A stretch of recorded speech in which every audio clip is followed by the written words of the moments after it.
Welcome to the Deep Dive. This is the show where we take your sources, really dig into them, and give you that shortcut to being properly informed. Yeah, extracting the key knowledge. Exactly. And today, we're tackling something I know loads of you think about, especially, with summer maybe on your mind. What if there was a way, like a scientifically backed way, to seriously strengthen and even tone your abs without doing one single crunch? Mm-hmm. We're talking about wanting that flatter stomach, a stronger core, maybe your clothes fitting a bit better, but skipping the sit-ups. And as we unpack this, we'll also touch on some really cool advancements in muscle stimulation tech, like stuff from brands like Orium's Fit. They're an Australian award-winning brand. And that's our goal today, right? To bring you the actual science, peer-reviewed stuff, not just, marketing hype. Mhm. So we're diving into this really compelling studies from the University of Wisconsin-La Crosse. Okay.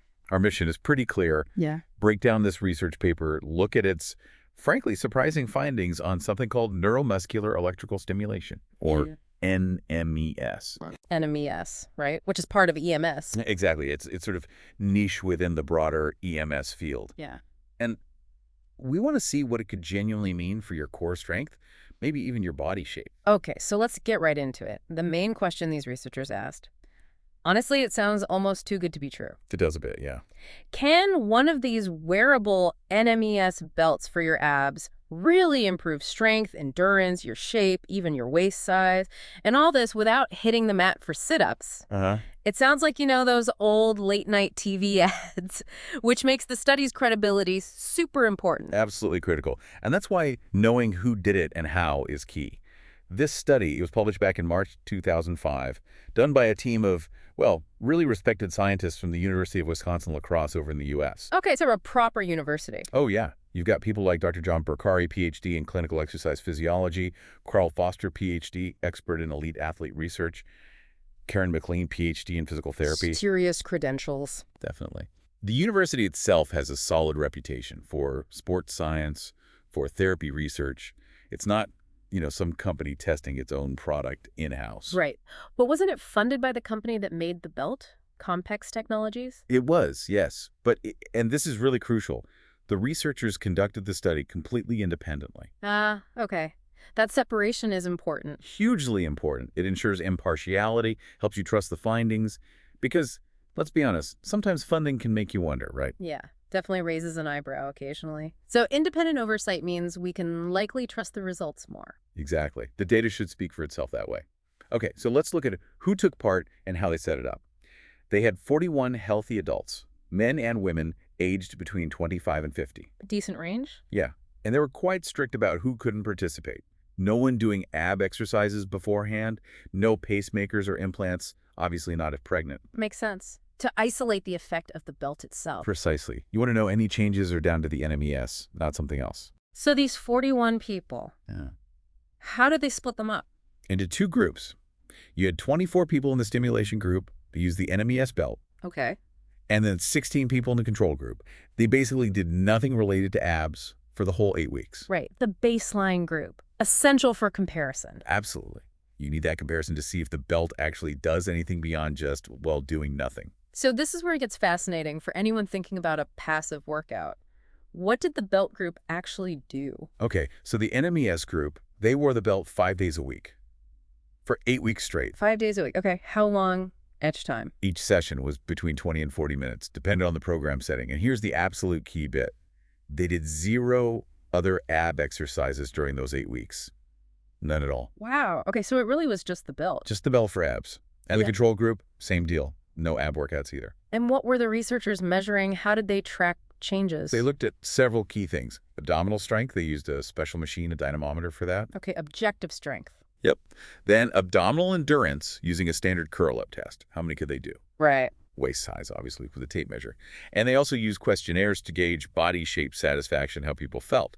Plus, they measured the front-to-back belly bulge, like the actual diameter. Oh, interesting. So like how much your stomach sticks out? Pretty much. It's a good objective measure of, core tightness and getting a flatter look. Okay, the setup sounds solid. Independent researchers, control group, clear measurements. So what did they find? I'm actually really curious now. This could be huge if it worked. The findings were, they were genuinely remarkable, really stood out. Let's start with abdominal strength. The people using the NMES belt, They saw a 58% increase in their ab strength. Wait, 58%? 58% Yeah. over just 8 weeks. That's huge, just from wearing a belt. Just from the belt sessions 5 times a week. The control group, no change, none at all. Wow. Okay, 58% is a big number. But what does that actually mean for someone, like in real life? That's a great question. It's not just a number. That kind of strength gain means better core stability. Right, which helps with... Posture, for one. Less strain on your lower back when you're sitting, lifting things. It can even help you perform better in other activities or sports. Basically, feeling stronger, more stable in your movements. Okay, that makes sense. What about endurance? The curl-up test. Even more dramatic results there. The NMES group doubled their curl-up capacity. Doubled. So a 100% increase. A full 100% increase. Now, the control group did improve slightly by 28%. Why would they improve if they did nothing? It's likely what researchers call a learning effect. Just doing the test again, you get a bit better at it. Ah, okay. Practice effect. Exactly. So if you factor that out, the net improvement for the stimulation group was still a massive 72%. 72% real improvement in endurance. That's still incredibly impressive. Imagine doing twice as many curl-ups without specifically training for it. Okay, but the big one for many people, waist size, belly fat. Did the belt help with that? That's where things usually get tricky. All right, and this is maybe the most fascinating part, especially if you're aiming for a flatter stomach. The NMES group, they saw a significant drop in waist circumference, 3.6 centimeters on average. 3.6 centimeters, that's nearly an inch and a half. It is. And here's the kicker. Nobody lost weight. Wait, what? They lost inches but not weight. How does that work? It wasn't about fat loss. The shape change happened because the abdominal muscles got stronger and tighter, pulling everything in, like a natural corset effect. So the muscles themselves cinched the waistline. Exactly. Yeah. It shows you can change your shape, get that tighter look by strengthening the underlying muscle, not just by focusing on weight. That's actually a really powerful idea Yeah. because so many people get stuck just chasing the number on the scale. It really is. And related to that, the front-to-back belly bulge measurement, the NMES group saw a 1.4 centimeter decrease there too. Again, indicating a tighter core, flatter profile, all reinforcing this idea of muscular change driving shape change. Okay, the objective measures are impressive. But how did the actual people feel? Did they notice a difference themselves? Because that's huge too.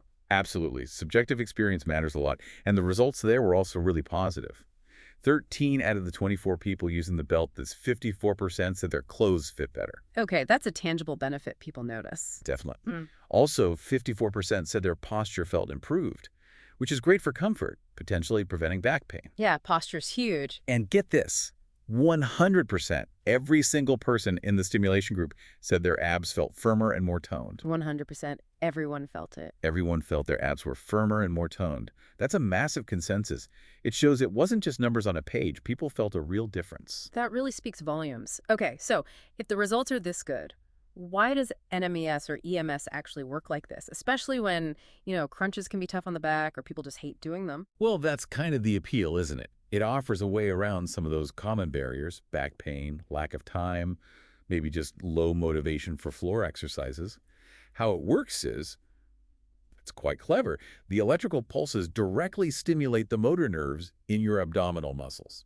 So it bypasses the brain signal. Pretty much. It makes the muscles contract strongly, kind of like a passive workout. It can even recruit muscle fibers, especially those fast twitch ones that might be harder to activate voluntarily. So your muscles are working hard, but you're just sitting there. Essentially, yes. While you're resting, reading, whatever, the machine does the work of contracting the muscle. Okay, but hang on. We've all seen those slightly dodgy ab belt ads from years ago, right? The ones that promised miracles and, well, didn't deliver.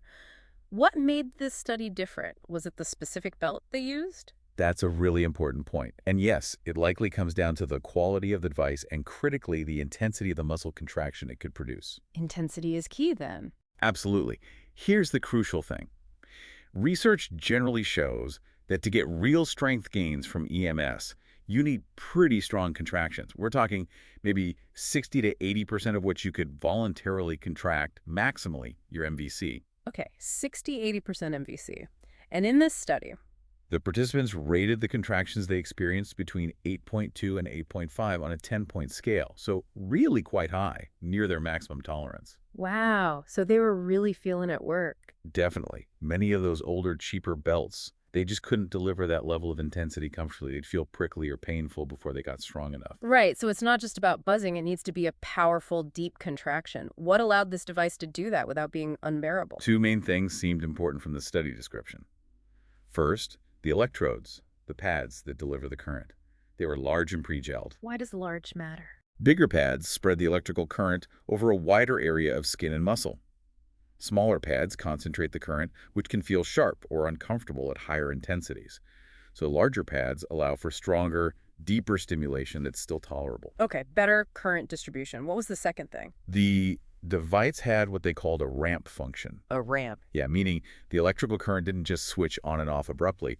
It gradually built up to the peak intensity and then gradually faded out. Ah, so no sudden jolts. More like a smooth wave of contraction. Exactly. That gradual ramp up and ramp down makes intense contractions much more comfortable and less startling. It lets people tolerate the higher levels needed for results. That makes total sense. It's about smart engineering, allowing for effective intensity. Uh, And this whole idea, electrostimulation for muscles. It's not brand new, is it? Not at all. And that's a really interesting bit of context. NMES has been used by physios for years For what, mainly? to prevent muscle wasting atrophy in patients who are immobilized, like after surgery or injury. It helps keep the muscles active when the person can't move them voluntarily. Right, I've heard of that. And even cooler maybe, back in the 1960s, elite athletes, particularly in the Soviet Union, used something called Russian stimulation. Russian stimulation. Yeah, a specific type of intense EMS protocol. And reports from back then suggested they were getting significant strength gains, like 30–40% using it. Wow. So this technology has a real history in both medicine and high-performance sport. Absolutely. It's not a fad. It's established science being applied in a new way here for general fitness and toning. That's actually really reassuring to know. Okay, so let's bring it all together. What's the big takeaway for you listening right now? Maybe someone's sick of crunches or just struggling to find the time. Well, what this deep dive really shows, I think, is that high-quality electrical stimulation used the right way consistently has been scientifically shown to work. It can build real abdominal strength, boost core endurance significantly, and even gently reshape your midsection, tightening things up without weight loss. And boost how you feel too, right? The confidence, the firmness. Yeah, exactly. And all potentially without doing traditional crunches. The fact this was an independent, peer-reviewed study just adds weight to it. It's about genuine physical change, not just wishful thinking. Yeah. So yeah, what does this actually mean for you? Think about it. We've seen these pretty amazing results. Big jumps in strength, endurance, actual changes in waist size, how toned people felt, what could getting stronger in your core, having a flatter feeling midsection, even without doing those exercises you might dislike, mean for you, for your daily comfort, how your clothes fit, your confidence. It kind of opens up possibilities, doesn't it? It really does. And if this deep dive has got you curious about this kind of advanced EMS tech, wondering how it might fit into your own wellness goals, whether that's muscle engagement, maybe recovery, or just relaxation. Well, you might want to check out what companies like Orium's Fit are doing. As I mentioned, they're an Australian brand, won awards Year's Best in 2024 and 2025 from a major Australian product review authority. They're a great example of how this science gets translated into real products for people, bringing high-quality muscle stimulators enhanced with this kind of EMS technology to the market.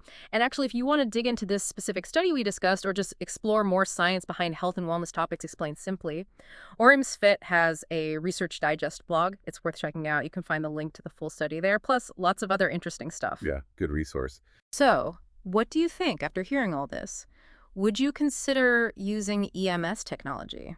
Maybe to help with core strength, posture, or just that feeling of being more toned without the usual grind? Let us know. And please don't forget to follow The Deep Dive wherever you get your podcasts.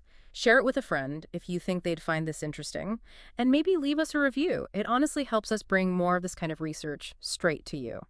Just the important reminder. This discussion, it's for informational and recreational purposes. It's not medical advice. Absolutely. Always chat with your doctor or a healthcare professional before starting any new treatment or making big changes to your fitness routine.